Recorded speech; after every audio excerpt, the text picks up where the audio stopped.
Physical quantities. तो मेरी आपसे पहले रिक्वेस्ट है कि वीडियो को वॉच करने से पहले इसको लाइक सब्सक्राइब कर लें और वीडियो को कंप्लीटली एंड तक वॉच आउट करें। स्टूडेंट्स, तो बात कर लेते हैं हम फिजिकल क्वांटिटीज की। जैसा कि आप देख रहे हैं कि हमारे पास फिजिकल क्वांटिटीज का वर्ड जो है, फिजिकल का मतलब होता है किसी चीज की फिजिक, और फिजिक हम कहते हैं कि वो चीज जिसका कोई ना कोई जिस्मानी वजूद हो, मतलब ऐसी चीज जिसको हम छू सकते हैं, फील कर सकते हैं, देख सकते हैं, वो हमारे पास कुछ ना कुछ वजूद रखती है, उसे फिजिकल थिंग्स कहते हैं। अब फिजिकल क्वांटिटी हमारे पास इस तरह, हम इसको भी इस तरह भी डिफाइन कर सकते हैं कि वो क्वांटिटीज जिनको हम डायरेक्टली मेजर कर सकते हैं उसे हम क्या कहते हैं, फिजिकल क्वांटिटीज। और नेक्स्ट हम देखेंगे तो फिजिकल क्वांटिटीज को हम डिवाइड करते हैं टू कैटेगरीज में। अब सबसे पहले हमारे पास क्या है, बेस क्वांटिटीज। अब बेस क्वांटिटीज हमारे पास वो क्वांटिटीज होती हैं कि जिनकी वजह से हम अदर क्वांटिटीज को ड्राइव करते हैं। बेस, जैसा कि आपको पता है कि बेस का मतलब क्या होता है, किसी चीज की बुनियाद। यानी ये हमारे पास जो है वो 7 बेस यूनिट्स हैं, बेस क्वांटिटीज हैं, जिनकी मदद से हम अदर क्वांटिटीज को ड्राइव करते हैं, और उन अदर क्वांटिटीज को हम कहते हैं ड्राइव क्वांटिटीज। यानी कि ये क्वांटिटीज जो हैं ये ड्राइव की गई है किससे, बेस क्वांटिटीज से। अब बेस क्वांटिटीज को देखते हैं, ये हमारे पास 7 जो है वो बेस क्वांटिटीज हैं। इनमें सबसे पहले हमारे पास क्या है, लेंथ है। अब लेंथ हमारे पास जो है, हम देखते हैं मिसाल के तौर पर ये हमारे पास क्या है, एक पॉइंटर। इस पॉइंटर की क्या है, हमने लेंथ मेजर करनी है। अब लेंथ का एक स्पेसिफिक यूनिट होता है। अब मैं ये तो नहीं कहूंगा कि ये पॉइंटर मेरे पास 1 किलोग्राम है, या ये पॉइंटर मेरे पास जो है 2 डिग्री सेंटीग्रेड है। मैं क्या कहूंगा कि ये पॉइंटर मेरे पास इसकी लेंथ 1 मीटर है। यानी मीटर का वर्ड है वो हम स्पेसिफाई कर देते हैं किसके लिए, लेंथ के लिए। इसका मतलब लेंथ का यूनिट हमारे पास क्या होता है, मीटर। और मीटर का सिंबल जो हम यूज करते हैं वो हमारे पास होता है स्मॉल m। अब इसी तरह नेक्स्ट अगर देखें तो हमारे पास आता है टाइम। जैसा कि आप जानते हैं कि टाइम को हम आवर में भी मेजर करते हैं, टाइम को हम जो है इसी तरह मेजर करते हैं मिनट्स में, लेकिन इसका जो स्टैंडर्ड यूनिट है वो हमारे पास क्या है, सेकंड। टाइम हमारे पास क्या है, इसका यूनिट सेकंड, और इसका सिंबल क्या होता है हमारे पास, स्मॉल s। इसी तरह मैथ। अब मैथ जो है किसी भी चीज का जो मैथ है उसको हम मेजर करते हैं किलोग्राम में। इसका यूनिट क्या हो गया, किलोग्राम। और किलोग्राम का सिंबल हम यूज करते हैं kg।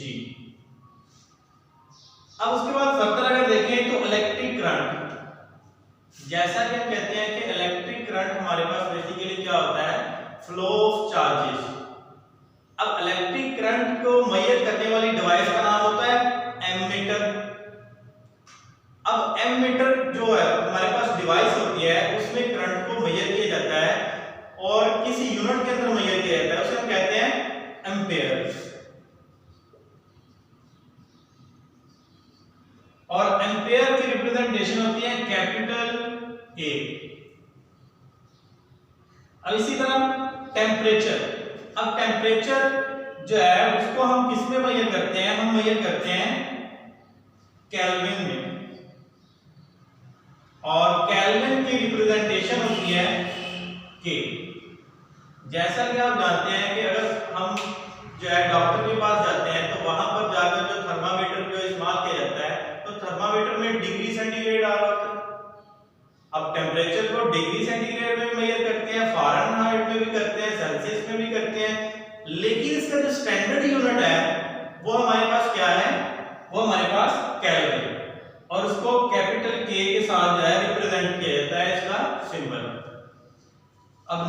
देखें इंटेंसिटी ऑफ लाइट।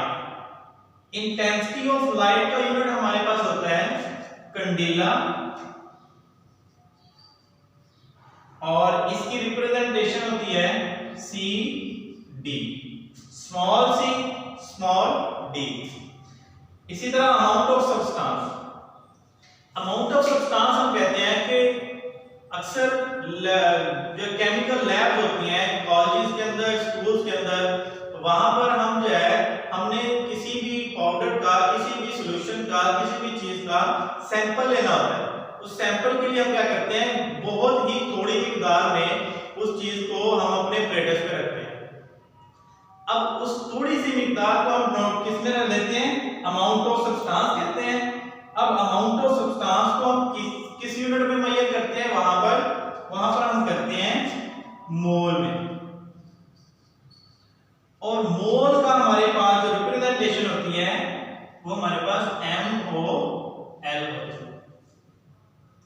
अब इसी तरह फर्दर अगर हम बात करें तो ये हमारे पास क्या थे, बेस यूनिट्स, जो कि 7 बेस यूनिट्स हैं जिनकी मदद से हम जो है फर्दर अदर जो यूनिट्स हैं वो ड्राइव करते हैं।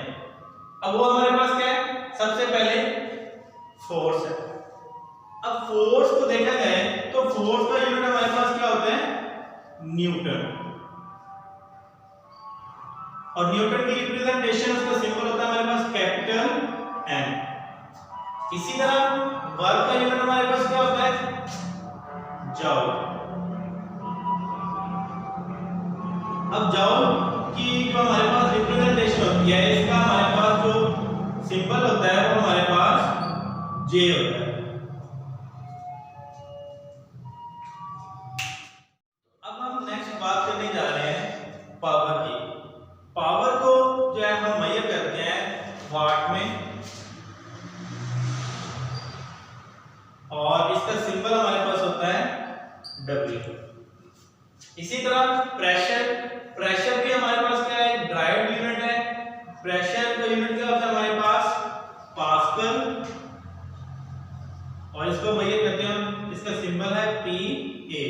इसी तरह इलेक्ट्रिक चार्ज, जैसा कि पहले हमने बात की, the flow of charges is called current. अब वो जो चार्जेस हैं, चार्जेस को हम किस चीज में मेजर करते हैं, कूलम में,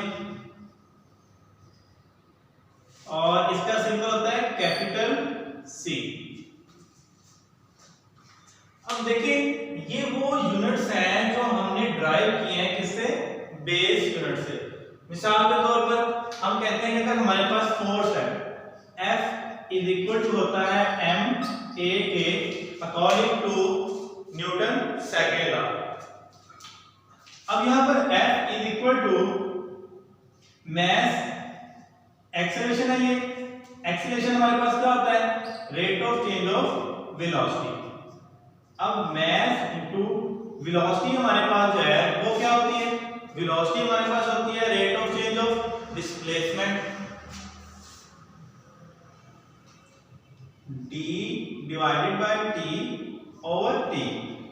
अब यहां पर देखिए मास का यूनिट हमारे पास क्या हो गया, kg, डिस्टेंस का यूनिट क्या हो गया, मीटर, डिवाइडेड बाय टाइम का यूनिट सेकंड, ओवर, अब इस टाइम का यूनिट भी क्या हो गया, सेकंड। तो kg मीटर, ये सेकंड ऊपर जाके पर सेकंड हो गया, और नीचे से ये वाला पर सेकंड, ये सेकंड हमारे पास ऊपर आ क्या हो जाएगा, नीचे s है। अब देखें kg ms-2, और ये हमारे पास इक्विवेलेंट किसके होता है, न्यूटन। अब देखें यहां पर हमने ये किससे ड्राइव किया यूनिट, फोर्स का यूनिट हमारे पास न्यूटन, कहां से ड्राइव किया, kg क्या है, ये मास का यूनिट है, और मास क्या है हमारे पास, एक बेस क्वांटिटी है। इसी तरह आगे क्या है, मीटर, मीटर किसका यूनिट होता है, लेंथ का, और लेंथ भी हमारे पास एक बेस क्वांटिटी है।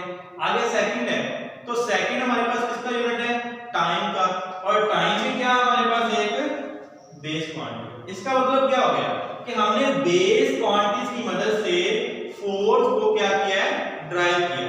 तो इसलिए हम इनको क्या बोलते हैं, ड्राइव्ड क्वांटिटीज बोलते हैं। तो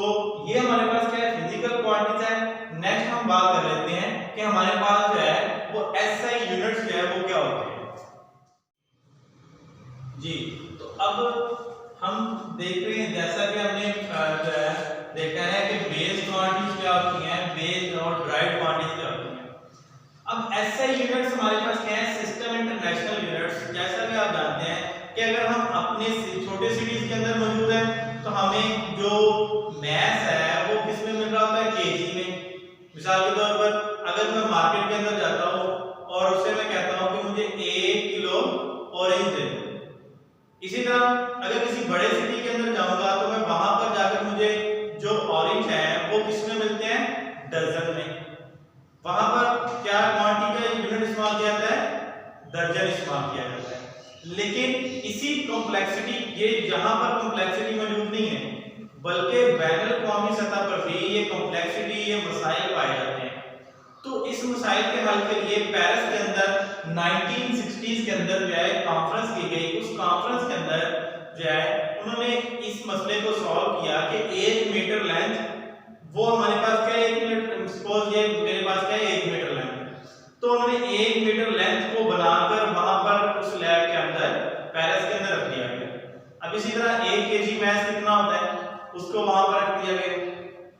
अब पूरी दुनिया के जो जितने भी ट्रेडर्स थे वो सारे के सारे वहां पर साइंसदान उस लैब में मौजूद थे कि उन्होंने इस बात पर जो है मुतफिका राय दी कि हमारे जितनी भी क्वांटिटीज होंगी और उनके यूनिट्स होंगे वो पूरी दुनिया के अंदर सेम रहेंगे और उसको मैस को केजी में मेजर करेंगे। अब अगर कोई भी कंट्री अपना कोई यूनिट बनाता है या अपना स्केल बनाएगा तो वो सबसे पहले क्या करेगा, उसको उस लैब में पड़े हुए जितने भी हमारे पास यूनिट्स हैं उनसे कंपेयर करेगा। तो उसमें 3 चीजों पे कैटेगराइज किया गया। पहला क्या था, बेस यूनिट्स जैसा कि हमने पढ़ा, उसके बाद ड्राइव यूनिट्स पढ़ा। अब थर्ड चीज है हमारे पास सप्लीमेंट्री यूनिट्स। अब सप्लीमेंट्री यूनिट्स क्या होते हैं, ये हमारे पास ना तो बेस होते हैं और ना ही ड्राइव होते हैं। अब सप्लीमेंट्री यूनिट्स हमारे पास 2 तरह के होते हैं। दो तरह के हमारे पास जो है वो सप्लीमेंट्री यूनिट्स होते हैं।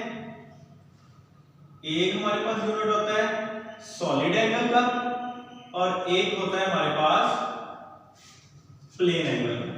अब प्लेन एंगल, इसके लिए जो यूनिट इस्तेमाल किया जाता है उसे कहते हैं हम रेडियन, और इसकी जो सिंबल होती है वो हमारे पास RAD होती है। इसी तरह दूसरा हमारे पास होता है सॉलिड एंगल, और इसको हम वही कहते हैं स्टीरेडियन,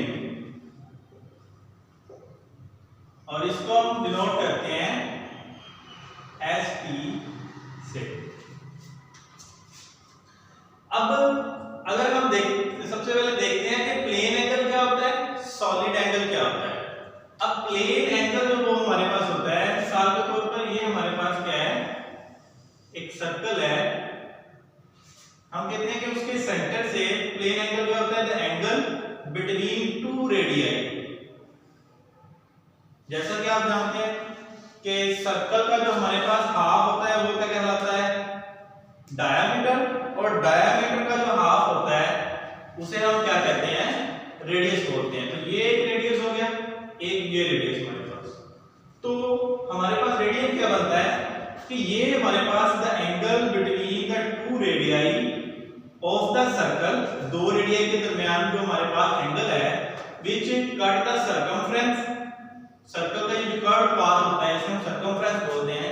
सर्कमफ्रेंस को कट करता है बाय एन आर्क। अब ये जो चीज हमारे पास बनती है इसको बोलते हैं हम arc, and arc is equal to the radius of the circle. लेते हैं कि हमारे पास जो है वो स्टीरेडियन क्या होता है।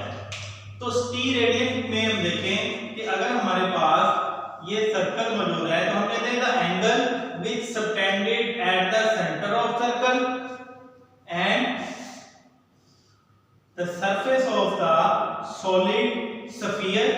ये जो हमारे पास स्फीयर की जो सरफेस है वो हमारे पास equal to the radius of square of the radius of the circle होती है।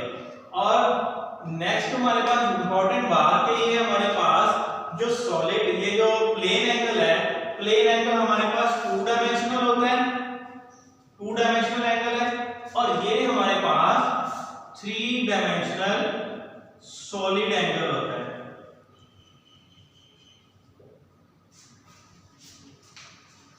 ये तो स्टूडेंट्स, ये हमारे पास 2 नंबर का बहुत इंपॉर्टेंट शॉर्ट क्वेश्चन पूछा जाता है कि what is the difference between radian and steradian, या ये क्वेश्चन पूछ लिया जाता है कि what is the difference between plane angle and solid angle. अब इसके बाद हम नेक्स्ट हमारा जो बहुत इंपॉर्टेंट शॉर्ट क्वेश्चन है उसको डिस्कस करते हैं।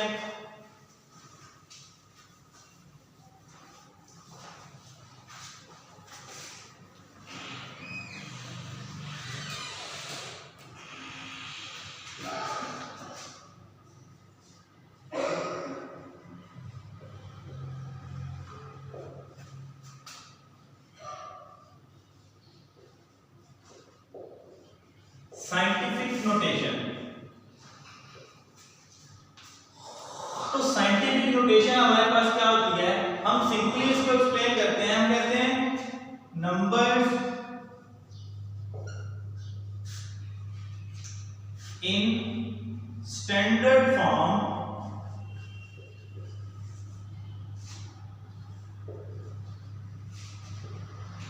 कार्ड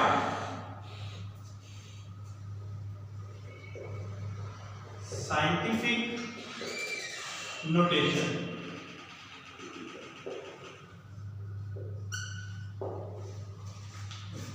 कि जो हमारे पास नंबर होते हैं वो हमारे पास उनकी स्टैंडर्ड फॉर्म क्या कहलाती है, साइंटिफिक नोटेशन कहलाती है। मिसाल के तौर पर हम एग्जांपल के तरीके इसको देखते हैं कि अगर हमारे पास एक कोई भी वैल्यू है 1 2 4 7 3 1 9, अब ये बहुत बड़ा नंबर है। अगर इसको मैं देखूं और कर लेते हैं इसको 3 1 0 2 1, अब ये बहुत बड़ा नंबर है, बजाय इसको बहुत बड़ा नंबर लिखने के हम इसको क्या करते हैं, शॉर्ट करते हैं। प्रिसाइज वैल्यू लिखने के लिए हम इसमें क्या है, फर्स्ट नॉन डिजिट 0 के बाद एक पॉइंट लगाते हैं। तो यहां से काउंट देखें, फर्स्ट नॉन डिजिट हमारे पास ये 1 है, तो हम कितने के बाद पॉइंट लगाएंगे,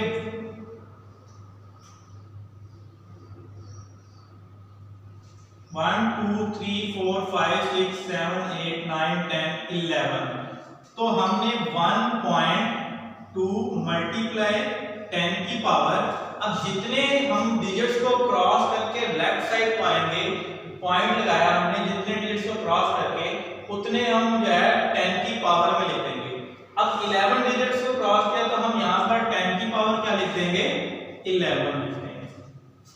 अब एक और एग्जांपल के जरिए इसको देखते हैं कि अगर हमारे पास वैल्यू है 0.000123, अब इसमें हमने जैसा कि साइंटिफिक नोटेशन का एक रूल डिसाइड कर लिया कि हमारे पास जो पॉइंट है, वो जो हम पॉइंट लगाएंगे उसको हम फर्स्ट नॉन जीरो डिजिट के बाद लगाएंगे। यही स्टैंडर्ड फॉर्म बनाने का तरीका है।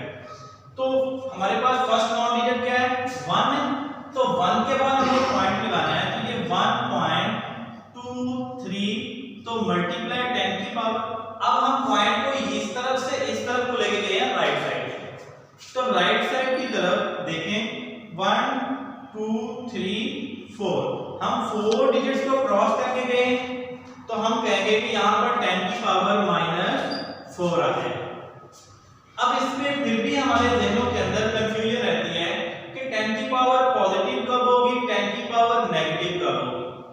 तो उसमें हम एक सादा सी एग्जांपल के जरिए समझ लेते हैं कि जैसा कि ये मेरे पास एक क्लॉक है, 2 क्लॉक बना,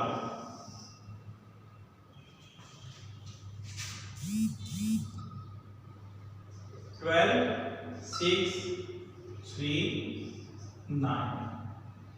इसी तरह इस साइड पे हमारे पास 12 6 3 9। अगर तो हमारे पास जो नीडल ऑफ द क्लॉक है वो राइट साइड पे लाई कर रही है और आमतौर पर हम जो हम घरों के अंदर क्लॉक यूज करते हैं उसमें हमारे पास जो नीडल है वो किस तरफ होती है, इस तरफ को मूव करती है।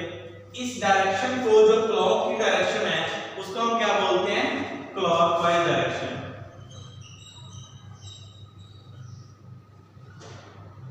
Clockwise direction.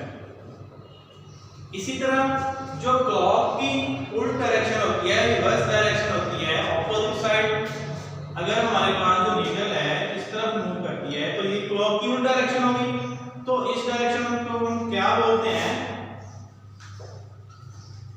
एंटी क्लॉकवाइज,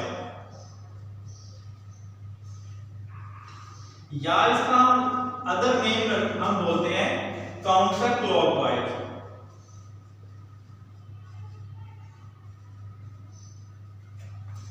अब देखिए, हमेशा आपने याद रखना है कि अगर हमारे पास जो डायरेक्शन है क्लॉकवाइज है, उसे हम क्या लेते हैं, उसे नेगेटिव लेते हैं।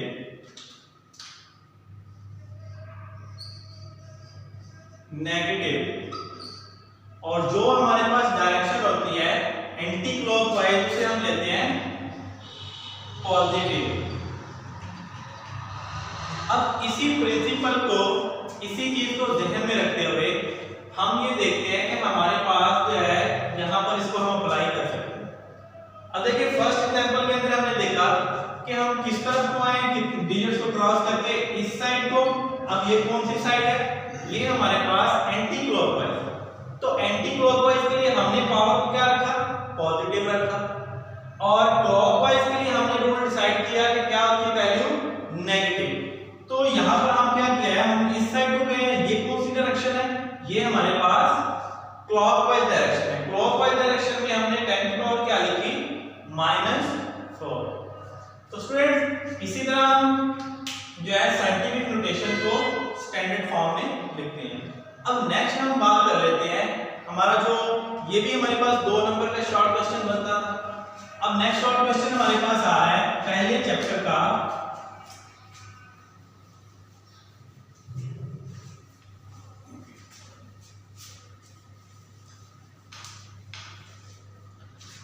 Types of error. एरर क्या होता है हमारे पास,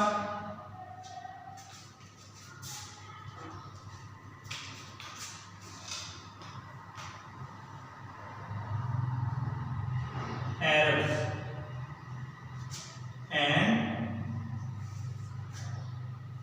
इट्स टाइप्स।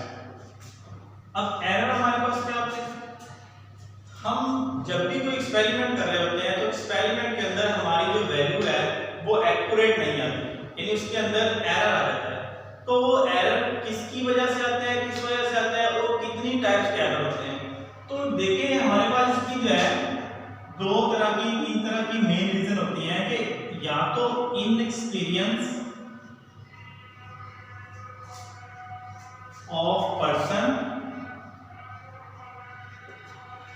और दूसरी वजह होती है हमारे पास नेग्लिजेंसी ऑफ पर्सन,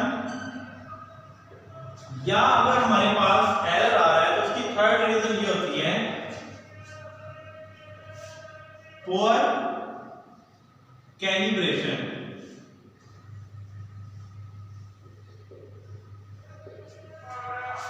अब देखिए, ये हमारे पास क्या है कि जब हमारे पास इनएक्सपीरियंस ऑफ पर्सन, या हमारे पास क्या होता है कि नेग्लिजेंसी ऑफ पर्सन, वो है हमारे पास पुअर कैलिब्रेशन। कि हो सकता है कि जो हम ऑपरेटर्स इस्तेमाल कर रहे हैं उसका हमने जीरो एरर क्या है वो चेक नहीं किया। हो सकता है इंस्ट्रूमेंट जो हम इस्तेमाल कर रहे हैं एक्सपेरिमेंट के अंदर वो हमारे पास ठीक ही नहीं था, तो उसकी वजह से भी हमारे पास क्या एरर आ जाता है। तो मोस्टली 2 तरह के एरर जो हैं वो आते हैं। एक हमारे पास होता है सिस्टमैटिक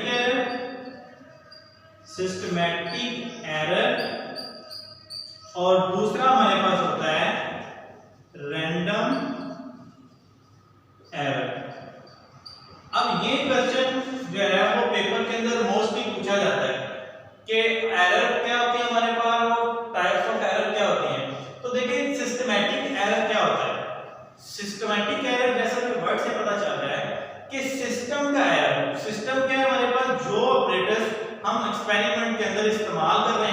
उस ऑपरेटर्स की वजह से जो फॉल्ट आता है, जो एरर आता है, उसको कहते हैं सिस्टमैटिक एरर। अब इसी तरह सेकंड हमारे पास है रैंडम एरर। रैंडम एरर इसे हम कहते हैं कि अगर हमारे पास जो है वो हमारे पास जो डिफरेंट एक्सपेरिमेंट परफॉर्म कर रहे हैं, हम रिपीटेशन ऑफ मेजरमेंट्स यानी दोबारा मेजरमेंट कर रहे हैं और हर दफा हमारे पास एक्सपेरिमेंट की वैल्यू जो है वो डिफरेंट आ रही है, तो उस वक्त में जो एरर आता है उसे हम कहते हैं रैंडम एरर। या इसकी दूसरी वजह होती है कि इनएक्सपीरियंस ऑफ द पर्सन, कि जो पर्सन एक्सपेरिमेंट कर रहा है उसको बिल्कुल एक्सपीरियंस नहीं है, वो एक्सपेरिमेंट को अगर परफॉर्म करता है तो उसमें एरर प्रोड्यूस हो जाता है, या वो लापरवाही कर रहा है, उसकी नेग्लिजेंसी जो है मौजूद है। तो इस तरह से हम डिस्कस करते हैं कि हमारे पास क्या है, एरर्स है। तो इंशाल्लाह नेक्स्ट पे हम बात करेंगे सिग्निफिकेंट फिगर पे, और इसी तरह यूनिट्स जो यूनिट्स हैं उन पे बात करेंगे, डायमेंशंस क्या होती हैं, एक्यूरेसी और प्रिसीजन पे। तो स्टूडेंट्स हमारी वीडियो को लाइक, सब्सक्राइब और शेयर करना मत भूलिएगा। Thank you so much.